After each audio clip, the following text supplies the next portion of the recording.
I never imagined I would feel so alone at my own daughter's wedding.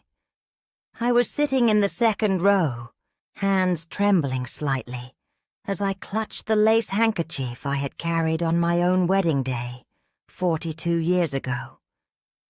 I was a widow now.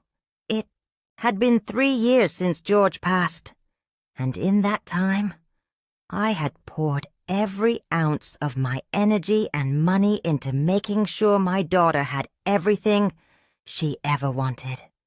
College, a new car, a down payment for her first home. But sitting there, watching her take photos with her new family, I felt like a stranger, like someone who had stumbled in off the street and taken the wrong seat. It had started months before the wedding. Subtle things. She stopped calling as much.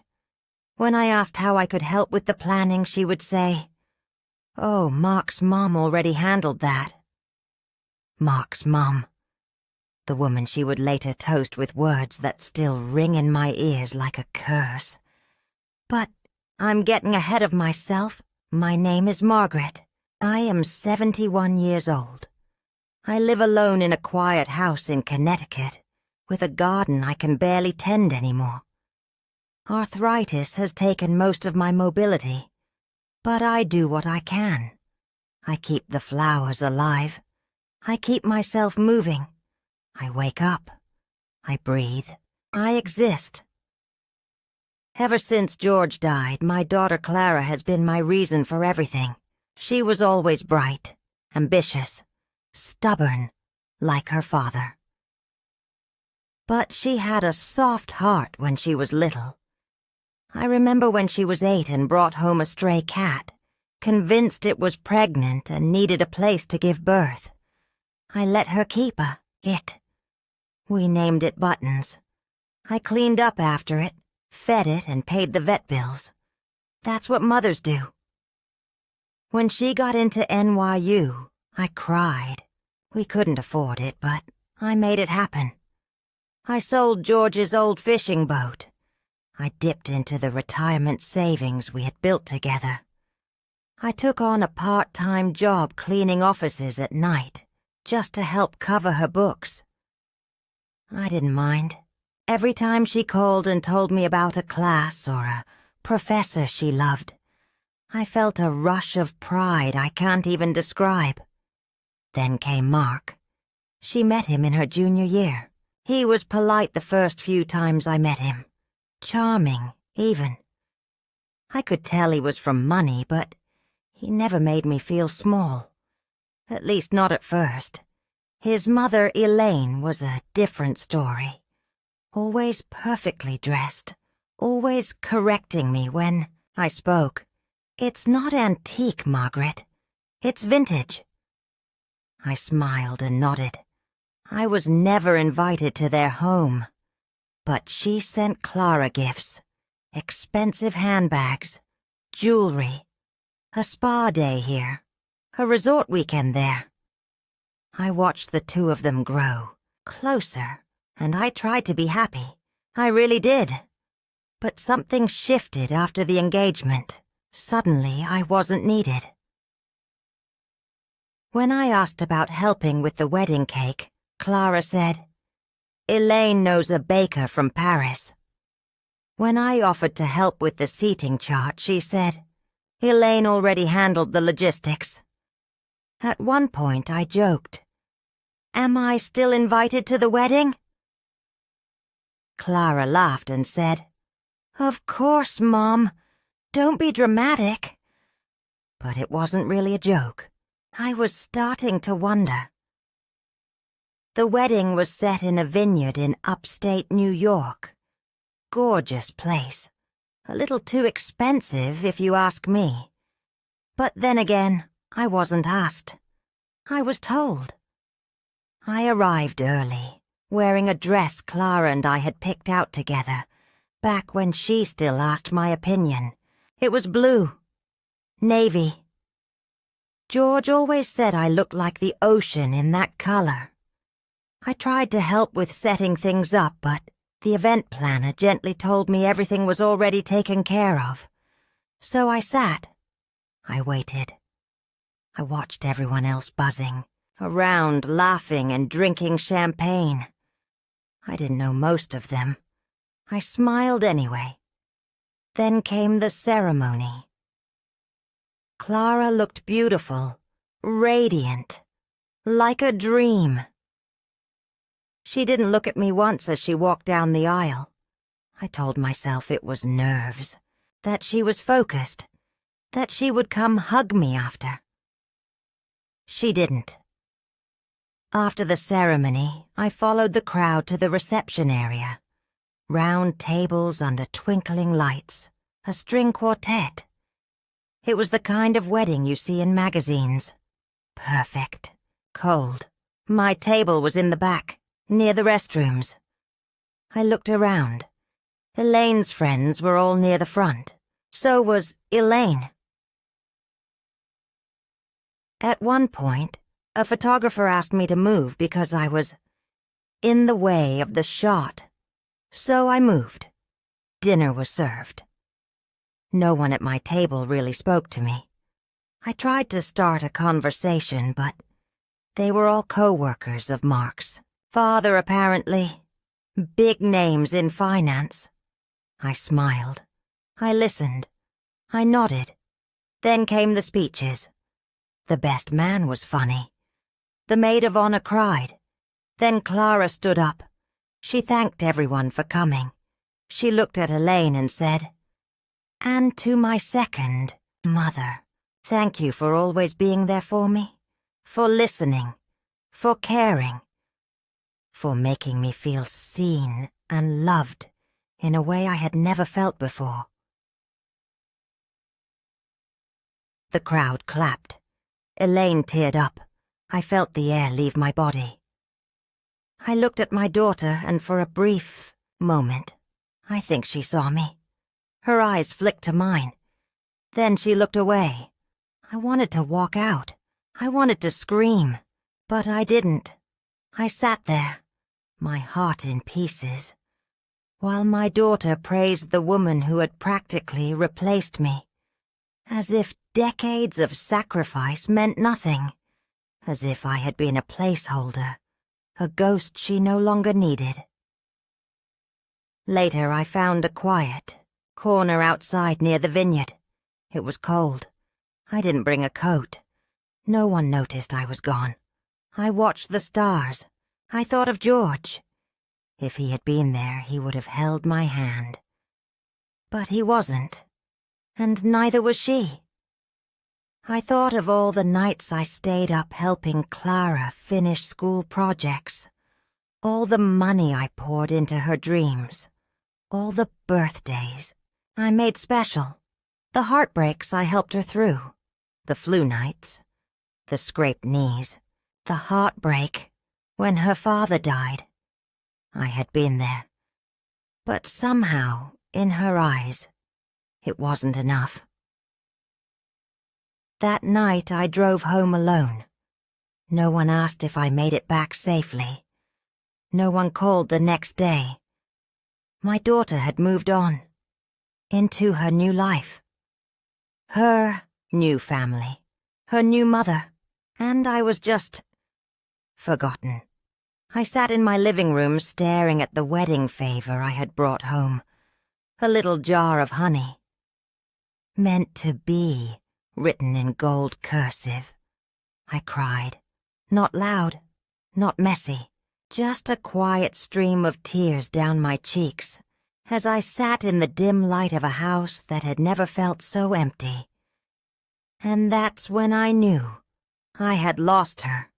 Not to death, not to time, but to choice. She had chosen to leave me behind, and I didn't know how I was supposed to survive that. But I would try. I had to try, even if I didn't know where to begin. Days passed, then weeks. No word from Clara.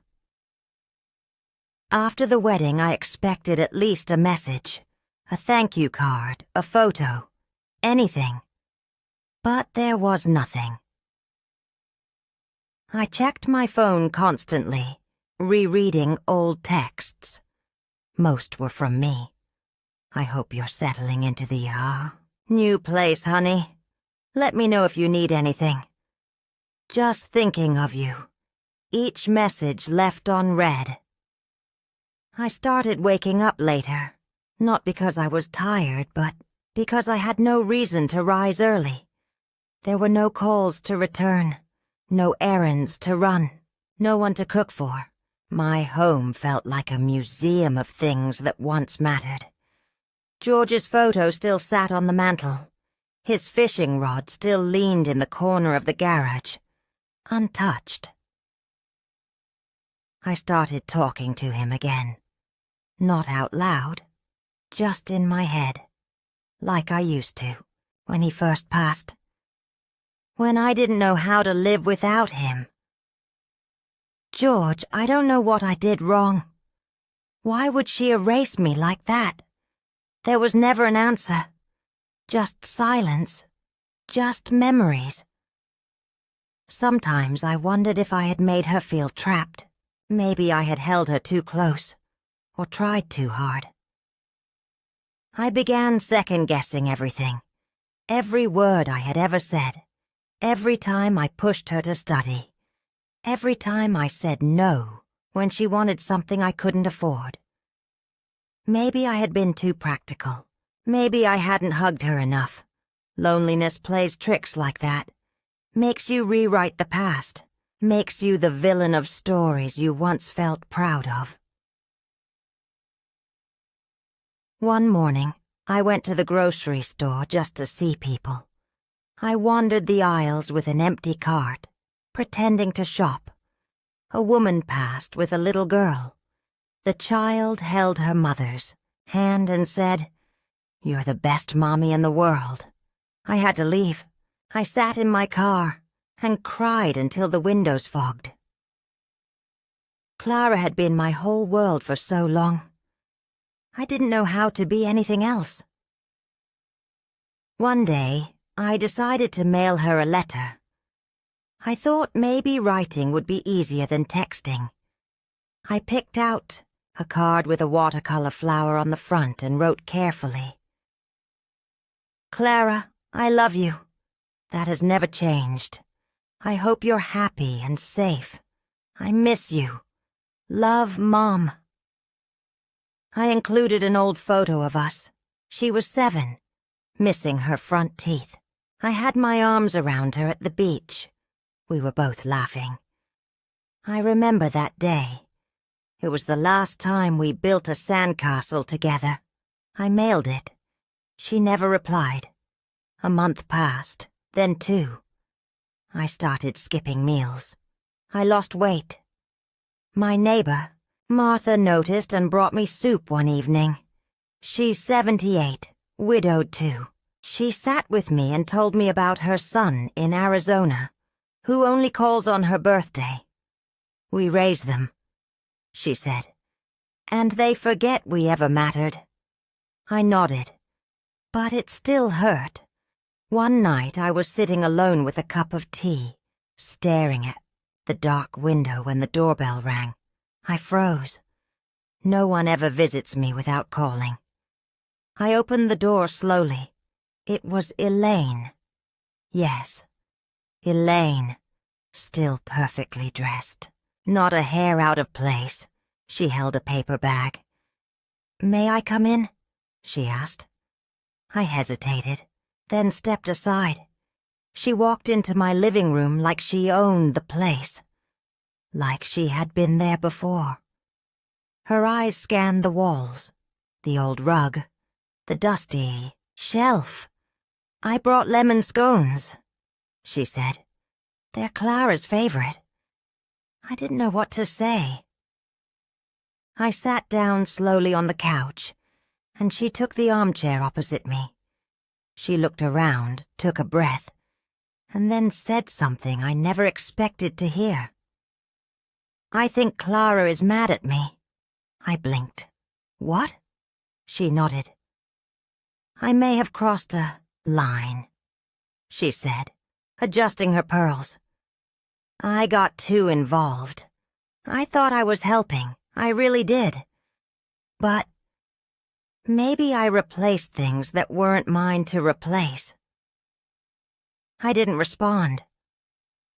I know what she said at the wedding, she continued, eyes fixed on the floor. About me being the mother she never had. My throat closed up again. I should have stopped her, Elaine said. But I didn't. And I'm sorry. I couldn't breathe. She loves you, Margaret, she said softly. She's just confused, caught up in everything new. And I think maybe I made her forget who helped her get there in the first place. I stared at her, Elaine, the woman I had resented for so long, the woman I thought had stolen my daughter. Now sitting in my living room, admitting fault. I didn't know what to say, or how to feel. Then she pulled a note from her purse. She asked me to give you this. She wrote it weeks ago, but never sent it. Hands trembled as I took the envelope.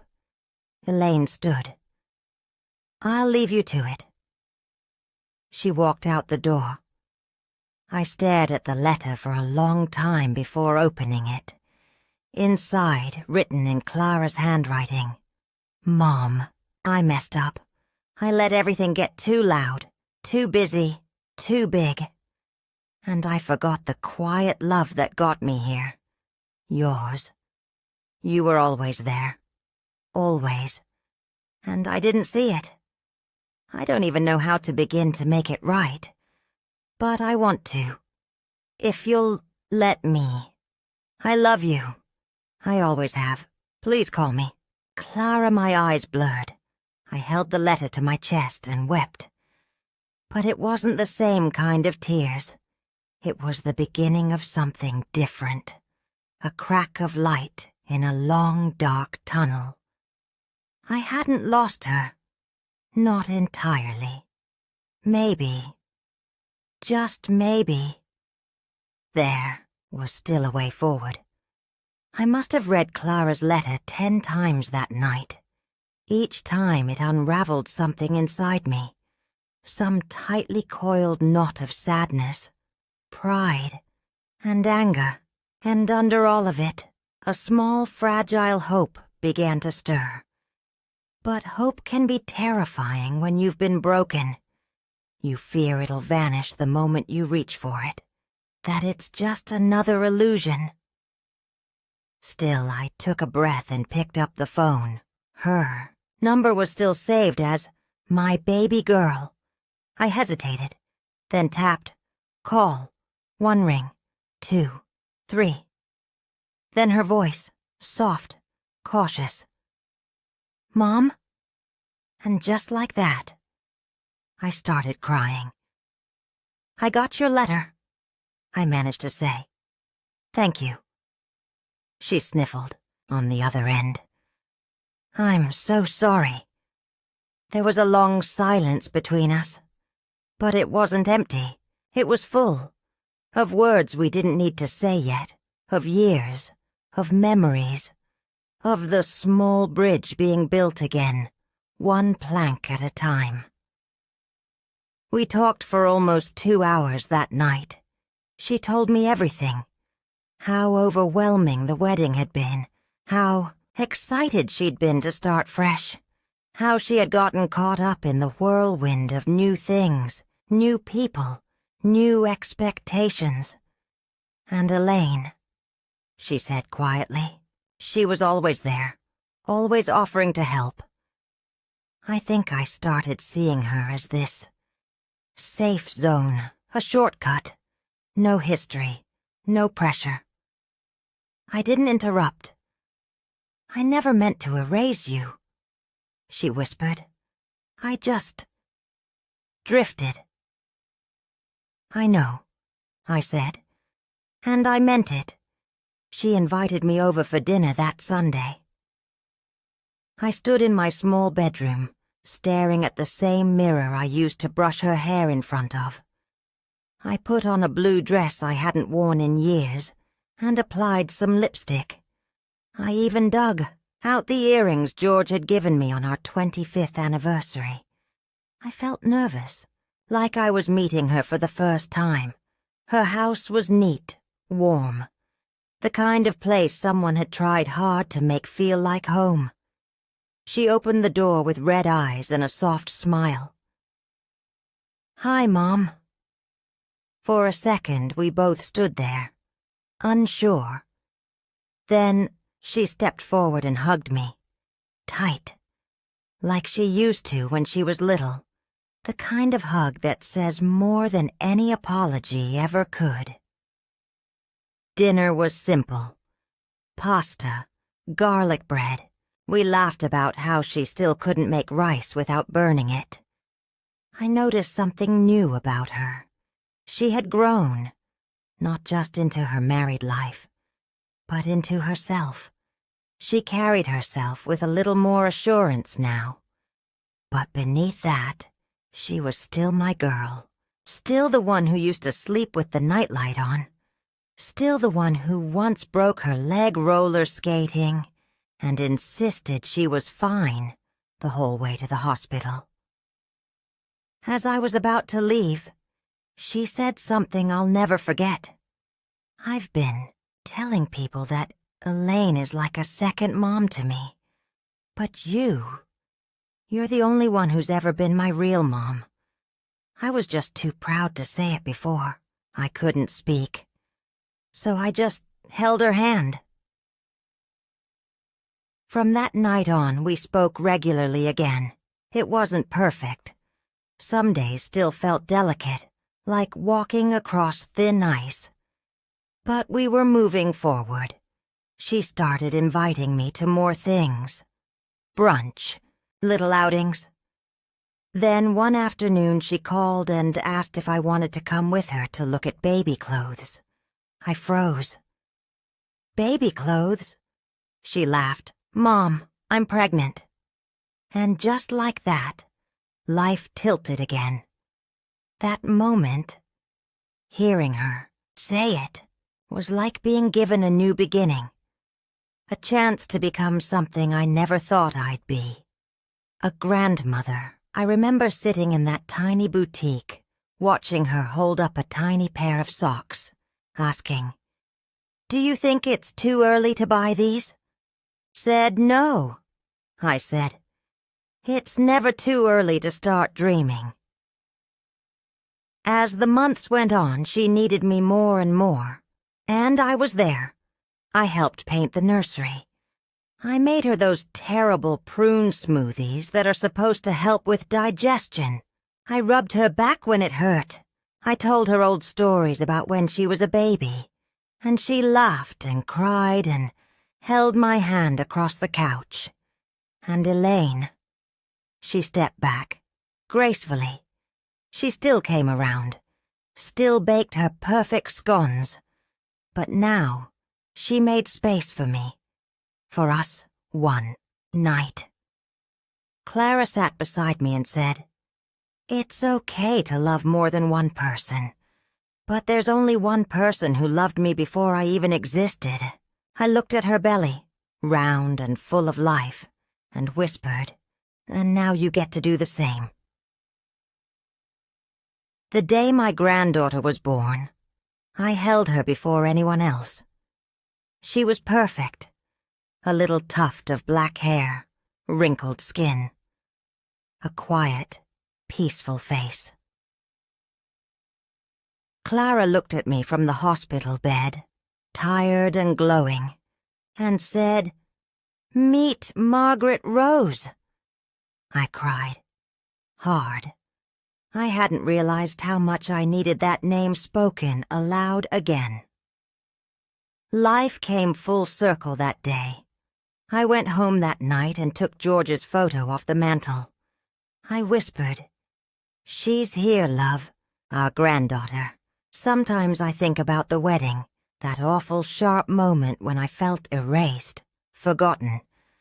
But I also think about what came after, the rebuilding, the letters, the second chances. You see, life doesn't always move in straight lines. Sometimes it shatters. But what matters is how you gather the pieces, how you find beauty in the glue. To anyone listening who's been forgotten, overlooked, pushed aside, I want to say this. You are not invisible. You are not done. Even when the world forgets, your worth, you still have it. Even when love goes silent, it can still return.